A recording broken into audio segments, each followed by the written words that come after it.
মুহাম্মদ ইউনুসকে শুভেচ্ছা বার্তা দিলেন তুরস্কের প্রেসিডেন্ট এরদোগানের স্ত্রী। বাংলাদেশের অন্তর্বর্তীকালীন সরকারের প্রধান হিসেবে দায়িত্ব গ্রহণের পর মুহাম্মদ ইউনুসকে অভিনন্দন জানিয়েছেন তুরস্কের ফার্স্ট লেডি এমিন এরদোগান। এক প্রতিবেদনে দেশটির সংবাদমাধ্যম টিআরটি এ তথ্য জানায়। প্রতিবেদনে বলা হয়, বৃহস্পতিবার রাতে অন্তর্বর্তীকালীন সরকারের প্রধান উপদেষ্টা হিসেবে শপথ গ্রহণ করার পর মুহাম্মদ ইউনুসকে সামাজিক যোগাযোগ মাধ্যমে একটি অভিনন্দন বার্তা পোস্ট করেন এরদোয়ান পত্নী এমিন।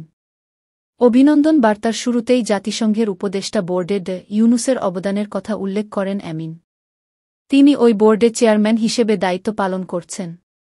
একই সঙ্গে ইউনুসকে ধন্যবাদ জানান। ইউনুসের সাফল্য কামনা করে এরদোগান পত্নী বলেন, আমি বাংলাদেশের অন্তর্বর্তী সরকারের প্রধান হিসেবে মুহাম্মদ ইউনুসের নতুন পদে সাফল্য কামনা করছি। আমি বিশ্বাস করি বাংলাদেশে ইউনুসের মূল্যবান সেবা সমাজের সব অংশকে আশা ও শান্তি দেবে। তিনি আরও বলেন, আমি বাংলাদেশের বন্ধুত্বপূর্ণ জনগণকে তাদের সমৃদ্ধি এবং মঙ্গলের জন্য আন্তরিক শুভেচ্ছা জানাই।